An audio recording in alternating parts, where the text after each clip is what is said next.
हिंदू का मारा जाना कोई पॉलिटिकल एजेंडा को फेवर नहीं करता, लेकिन सवाल हमारे भारतीय सरकार से भी है। मृत मानवीय शरीर और उसको कुछ जिहादी तत्वों ने, जो कि अपने आप को धर्म का ठेकेदार मानते हैं, उन्होंने उसको जला करके और मार दिया और नारा लगाते रहे, नारा ए तकबीर, अल्लाहू अकबर।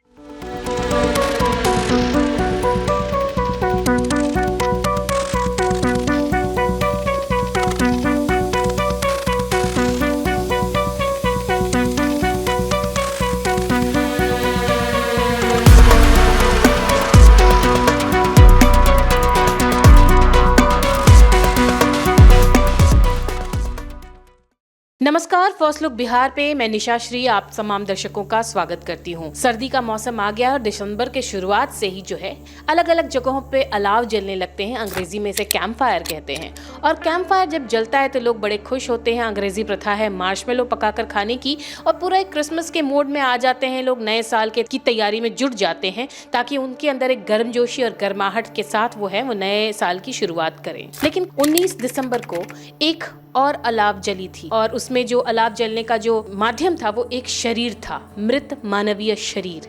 और उसको कुछ जिहादी तत्वों ने, जो कि अपने आप को धर्म का ठेकेदार मानते हैं, उन्होंने उसको जला करके और मार दिया और नारा लगाते रहे, नारा ए तकबीर, अल्लाहू अकबर। और ये पूरी घटना जो है वो कल यानी 20 दिसंबर को पूरी दुनिया में छा गई, और ये सबको, मानवता को, पूरे धर्म को और जितने मानवतावादी जितने भी इमोशंस हैं उन सबको धाराशायी करती गई।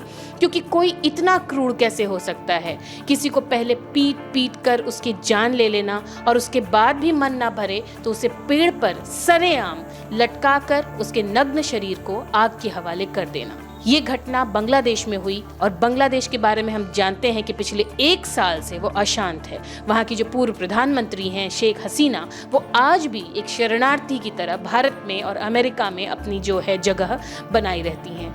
बांग्लादेश का ऐसा हाल क्यों हो गया? दिसंबर का ही महीना था, 16 दिसंबर 1971, जब बांग्लादेश पूरी तरह से आज़ाद हुआ था। और उसको आज़ादी कराने में भारत की पूर्व प्रधानमंत्री इंदिरा गांधी का बहुत बड़ा हाथ था। इस बात को बांग्लादेश ने तो कभी स्वीकार नहीं किया, लेकिन एहसान फरामोशी का हद ये देखिए कि जिस देश को भारतीय सैनिकों ने अपनी जान गंवाकर और भारतीय सैनिकों ने अपना सब कुछ दांव पर लगाकर जो है वो बचाया, उनकी अस्मिता और उनके धर्म और उनकी भाषा की पहचान को बचाया, वो आज ऐसा एहसान फरामोशी दिखा रहे हैं कि वहाँ बांग्लादेश में जो अल्पसंख्यक हिंदू हैं उनके साथ इतनी बर्बरतापूर्ण जो है वो व्यवहार कर रहे हैं। ये पूरी घटना के बारे में जब हमने पता करने की कोशिश की तो हमें पता चला कि वो जो युवक था उसका नाम था दीपू चंद्र दास, जो कि गारमेंट फैक्ट्री में काम करता था। और ये घटना हुई है जिसमें कि एक मयमन सिंह जिला था, और उस जगह पर उसने शायद ईश निंदा यानी कि जो मुसलमानों के जो धार्मिक पैगंबर हैं उनके बारे में कुछ आपत्तिजनक बातें कही थी। ये गुस्से वाली बात है, ऐसा नहीं किया जाना चाहिए था। लेकिन क्या इसके लिए इतनी बड़ी सजा होनी चाहिए थी कि पहले तो उसे पूरे बहुत बड़ी भीड़ ने पीट पीट कर उसे मारा, और उसके बाद इतनी बर्बरता के साथ उसको मारा। और उसके बाद जो भारतीय वो मीडियाएं हैं जो कि हमेशा ये कहती हैं कि आतंकवाद का कोई धर्म नहीं होता, भारत में मुसलमानों के ऊपर अत्याचार हो रहे हैं, वो सारे मीडिया हाउसेस और वो सारे जुबान चुप हैं। क्यों? क्योंकि उनके लिए हिंदू का मारा जाना कोई पॉलिटिकल एजेंडा को फेवर नहीं करता। लेकिन सवाल हमारे भारतीय सरकार से भी है कि क्या फर्क है उनमें।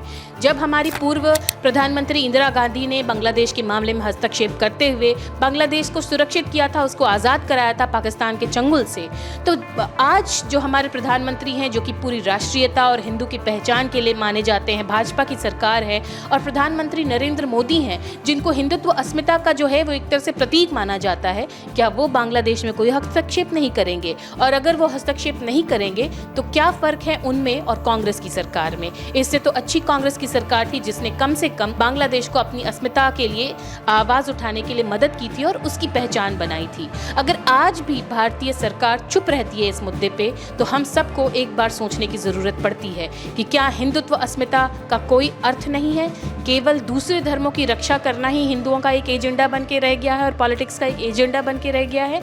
दूसरे धर्मों के तुष्टीकरण ही जो है वो सरकार में बने रहने का एक मूलभूत जो है वो मंत्र बन करके रह जाएगा और फिर किसी भी पार्टी, किसी भी राजनीतिक पार्टी को ये कहने का हक नहीं है कि वो हिंदू अस्मिता के लिए लड़ने को तैयार हैं। आगे फैसला आप पर ही है। आप जो पीछे स्क्रीन पर देख रहे हैं कि किस तरह की बर्बरता है, इस पर आपकी क्या प्रतिक्रिया है, ये हमारे कमेंट बॉक्स पर आप जरूर लिख करके भेजें।